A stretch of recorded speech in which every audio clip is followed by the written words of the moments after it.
All right, guys, we are going to the landfill, but this trailer is a little bit too high. So I'm dollying it down in low gear. Oh, okay, well, I can't really record this because I'm going to be grunting the whole time. We got to go down about 3 inches. The last truck that took this trailer was a higher truck, so anyways.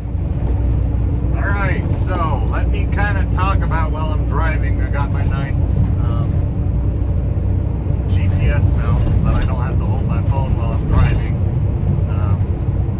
I keep buying them and I keep losing them because I put them in my new trucks, and then I hire drivers and I never see my phone windshield mounts again.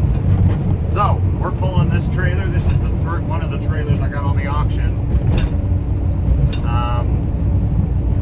But you may notice I'm using a short tractor. I'm using only a tandem drive tractor. I don't have a tag or pusher axle. So let's see, what does my ticket say? My ticket says I'm 27 and a half tons. So I've got on me 50, no, more than that. I got like 55,000 pounds of garbage that I'm hauling in this load. Now the trailer itself has 5 axles, so I technically have enough axles to support that weight. However, the placement is off because I've got a 5 set on the trailer, but I only have 2 axles on the front. So we got the one new truck. There's the other one that's getting ready to come that we bought from Salt Lake City. They're Maverick trucks. Just waiting for the paperwork and registration so we can use it for this load. So technically, I mean, I didn't weigh myself out on the scale, but I'm probably a little bit overweight on my drive axles. Now, if I was going over the road, it'd be a different story. But I'm not going through any ports. I'm not going, I'm not going very far. I'm only going 40 miles. And it's really not that heavy when you think about it. Because this tractor, weight-wise, this tractor, we use it to pull doubles. And the doubles are even heavier. The doubles get up to 130,000 pounds gross total. So, yeah, my gross right now is only about 95,000. So it's really not that heavy. But yeah, I'm gonna take it to the landfill, get it dumped, and bring it home. So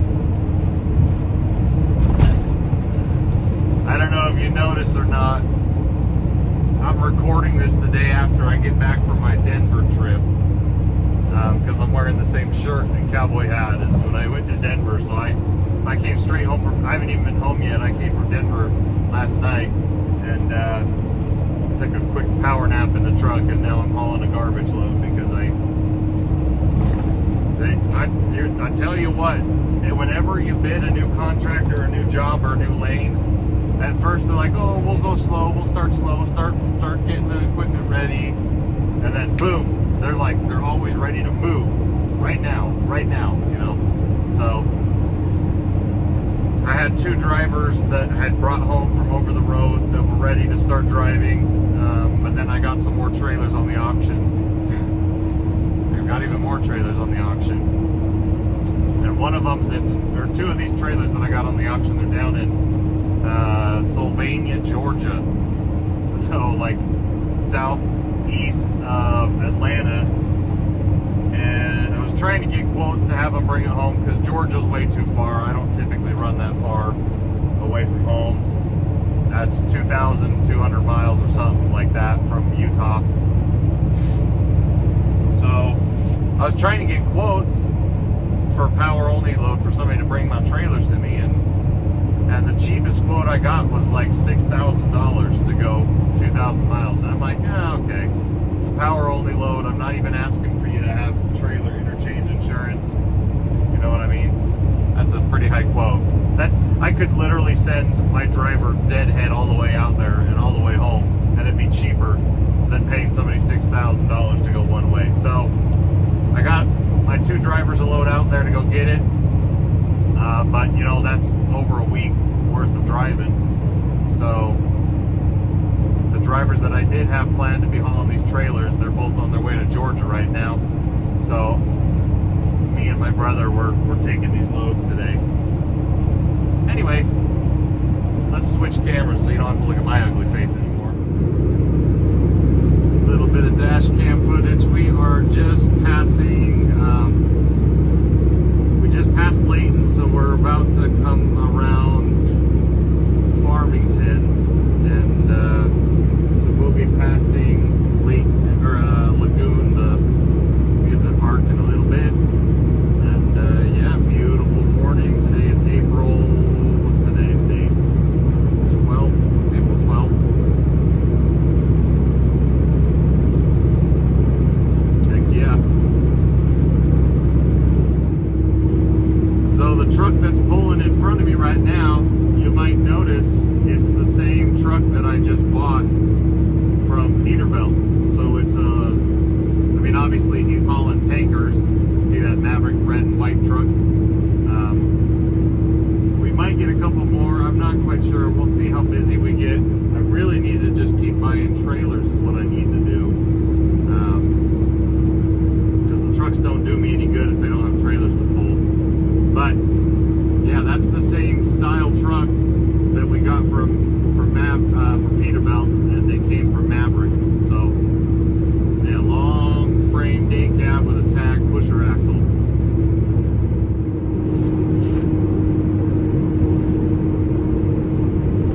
There's Lagoon off in the distance. I don't know if you can see it or not. The sun's just coming up over the mountains this morning.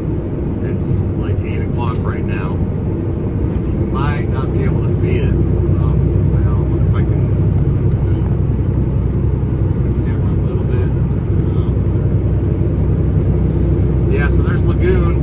I don't know if they're done with that new ride or not, but it looks pretty good. I haven't been to Lagoon in probably 4 years, I don't think. But if they're done with that new ride, I might have to go. So I'm very uninformed, obviously. I have no idea if they open the new ride or not. So anyways, everyone's passing me because I am only going 64 miles an hour. With this heavy of a load, I really don't want to go much more than 65 miles an hour. It's just not worth it because I have significantly less stopping power than other 53-foot trailers. So, beautiful morning. It's almost like summer's here. You can still see snow on the tops of the mountains down there to Bountiful. Alright, I had to go get a new scan card because there wasn't one in this trailer. So I got my axles raised up, and now I just got to go open my tarp and dump. Let's go. What does that say? 95,000 pounds. Perfect.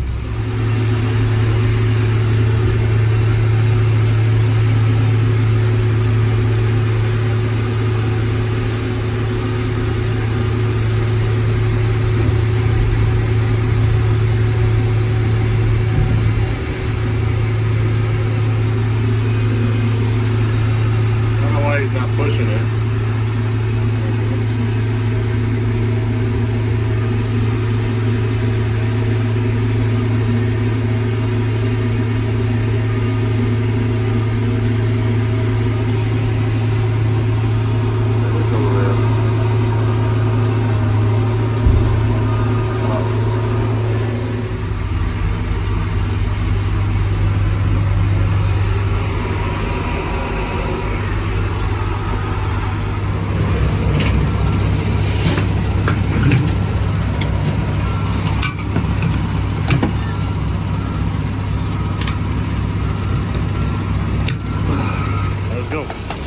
Look at that. My drop axle is still spinning. Let's close these tarps and get home. I will say the only quarrel I have with these trailers I got on the auction is that there's no way to differentiate and only drop certain axles. It's like all three or none. So those two are always down. These front two and the rear one are all drop axles. But if I flip the switch, all three of them come down. And sometimes I'd only like one of them to come down. If I'm not that heavy, I only need one. But other than that, it's a pretty nice trailer. I'm very happy with these trailers. All right, I got the tarps closed. Checked all my tires. That is interesting, not good, but not gonna stop me. This is the weird axle that has one oil hub and the rest are grease.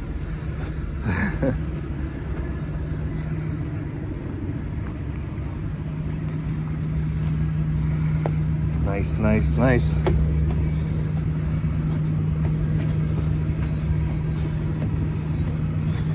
Let's get rocking and rolling, people. All right, so it is now later in the day. It's 1 o'clock. I was gonna take another load to the landfill, but I had another load come up. I don't know if you can tell or not looking at my back window. I am now bobtail, and I booked a load for one of my other drivers going up to Washington today. It's a preloaded trailer for ITS,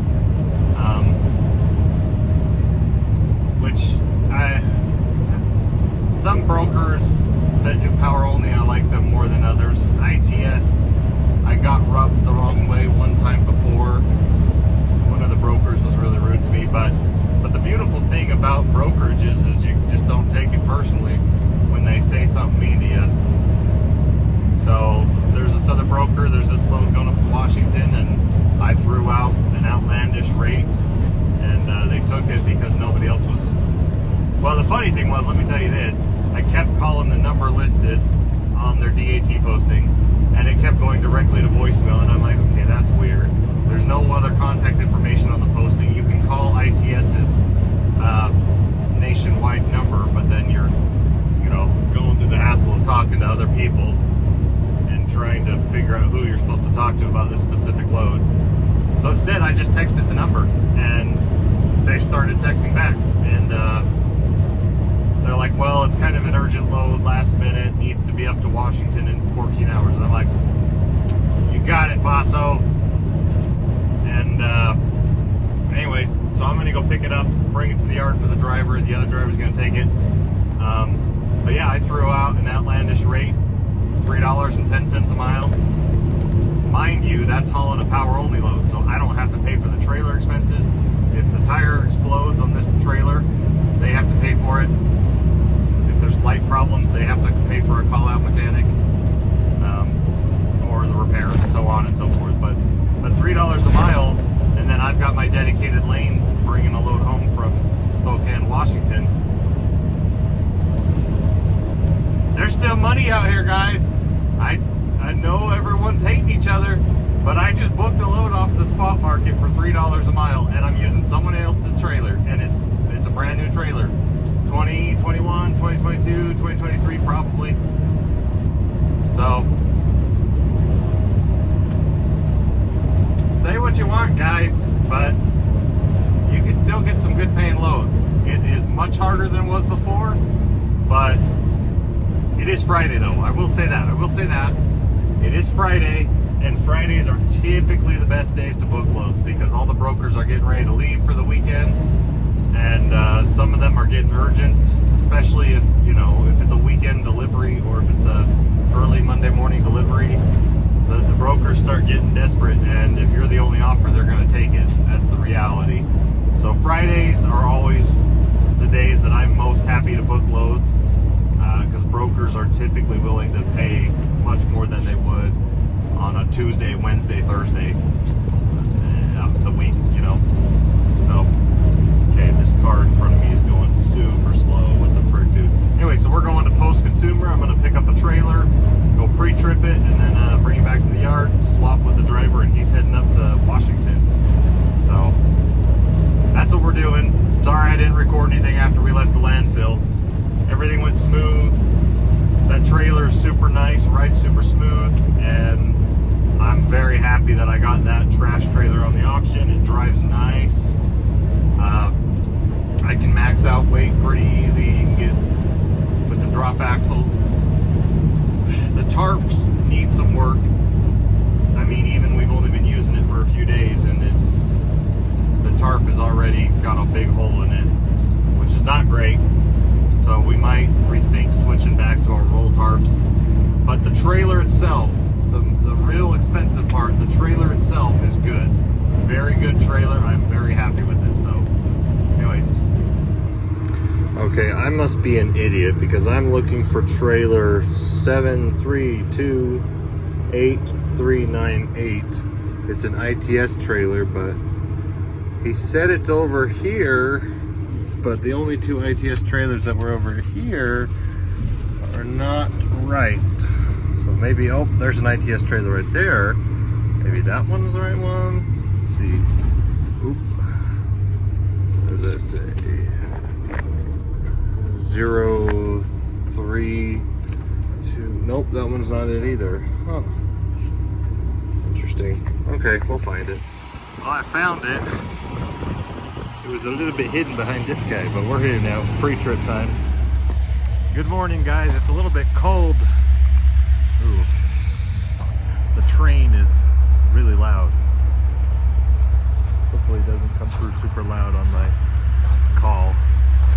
But I want to show you this trailer. My driver just got back with this last night. This came from, oh shoot, what's the name of the city? It's a little bit southeast of Atlanta, Georgia. And so I want to talk about speccing when you're doing specialized freight and why it's important to maximize. So if you'll look at this looks a little bit funny because in some of the southern states they have, like California and New York, I mean, whether or not it is enforced or not, but some states have the 40 kingpin rule. So that means the hub of your rear axle cannot be more than 40 feet behind your kingpin. So a lot of times, these trash trailers, they're called refuse trailers. That's what we haul, refuse trailers. Just to be across the board generally compliant with most of the states, they'll make it so you'll see lots of times there's 48-foot trash trailers, even though the state allows for 53-foot or even higher trash trailer lengths. Most of the time they build them like this so that they're universal. So where this one is a 53-foot trailer, but that rear one is at 48 foot. So like, if, you know, giving you that little bit of extra length. But we are in Utah where you can have your axles all the way to the rear. So what I'm going to do is I've got several spare axles behind my shop. We're going to put a drop axle right here in this room right here, make it a tri-axle heavy haul trailer. So I really like the way this trailer looks. I think I got a pretty good deal on the auction for it. The only thing we're really going to have to change other than putting the axle on it is the roll tarp.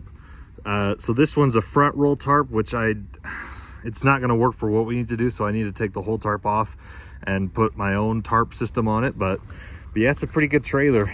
I'm not quite sure what was going on back here. It looks like there was some tar in the back of the trailer, or I don't know what this is. I'm scared to touch it. It's kind of gross looking, but yeah, this trailer came all the way home with 2,200 miles or so coming from Georgia. So anyways, we're gonna fix it up. I mean, it's really in good shape for, especially considering the price I bought it for.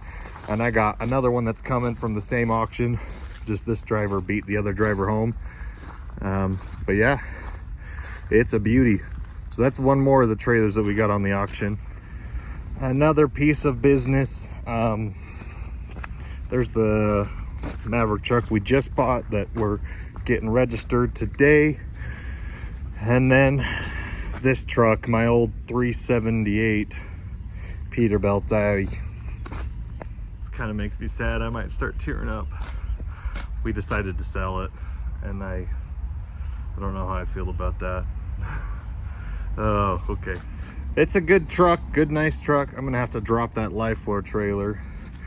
But we sold that one and this 48-foot life floor trailer to one of our buddies. He lives out in Wyoming, and he's gonna pay me to drive it to him. We took the hoses off of it and we've been using it as a tipper trailer, but let's see if I can see through the front screen right here. I don't know if you can see that or not. Oh, it's not focusing. Nope, it won't focus. It's a live floor trailer. Oh, come on, focus up already. So it's a live floor trailer that we took the hoses off and we used it as a tipper because it was shorter. But yeah, I'm gonna be driving this and the old Peterbilt. We're driving them to Wyoming. So, I don't know.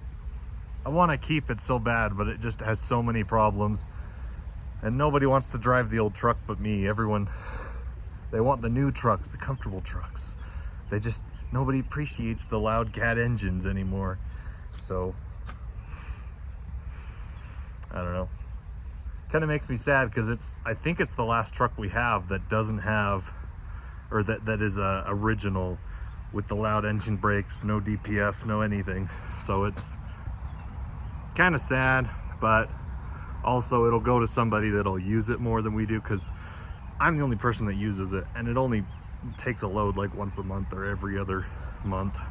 And you can't have trucks sitting that long, because the insurance on that truck, even though that truck's paid off, I don't owe a cent on it.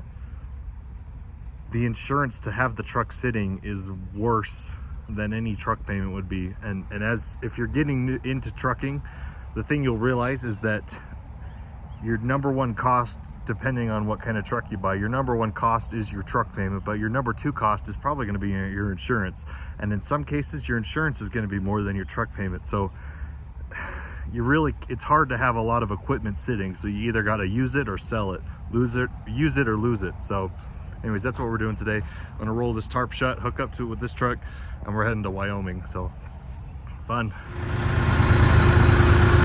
Oh, I'm gonna miss this loud truck. Look at those halo headlights, man. So cool. I'm gonna miss it so much. Oh my gosh, those halo lights are so freaking cool. All right, doing our pre-trip. I got it all tarped. This one's kind of long. I'm gonna wrap this around itself. I'll do that in a minute. But checking pre-trip, my muddy tires, they're all aired up, surprisingly. And this drop axle I can raise. The biggest thing is my marker lights. So I got my blinkers and hazards. Yeah, we're good. We're Gucci, guys. Let's go to Wyoming. So guys, we're here in Evanston, Wyoming, and let me hold my phone straight.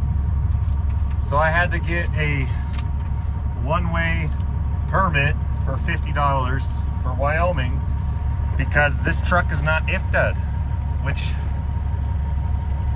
I thought, because I wasn't for hire, I'm not hauling a load, that the Utah registration would have worked because I wasn't for hire. But the guy at the point, I mean, he was kind of hard at first, and I'm like, oh geez, sorry man, I didn't know what to do. I'm just taking this truck to somebody else's shop because they're buying it from me. And he's like, well, you need to pay a one-way IFTA registration and apportionment. So it's anyways, $55, doesn't matter that much. But I was like really worried, like, am I getting a ticket? He's like, no, it's because the permit they give you says driver failed to present IFTA upon port of entry. So I'm like, oh, is that a ticket? He's like, no, you're not in trouble. It doesn't go on your DOT. You just have to pay for it. And I'm like, oh, okay, well, thanks. So now I'm headed to Wyoming to drop this truck off. Yeah, it's raining a little bit here in Evanston, Wyoming, and got my paperwork, and let's get going. All right, we are going through Wyoming now. We are on, I think it's 196 State Route, Wyoming to Kremer, Wyoming. My dash keeps coming on and off for some reason, and my windshield wipers aren't working. So it's not raining super hard, but I keep hitting spouts where it's coming down a little bit. But that's my buddy's problem. That's not my problem anymore. This ain't my truck. But yeah, we're driving pretty good. Yeah, he really lives out here in the middle of frickin' nowhere. So anyways,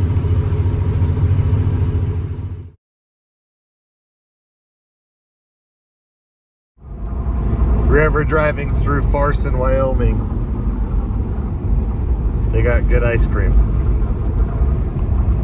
There's nothing else here though. Literally nothing for miles. This really is the middle of nowhere. Oh, you can't swear in my videos. So we're here in the middle of Wyoming, and kind of sad we're dropping the truck off. But here it is, last ride. Did pretty good. So I'm gonna wrap the video up here. See you guys in the next one. Drive safe.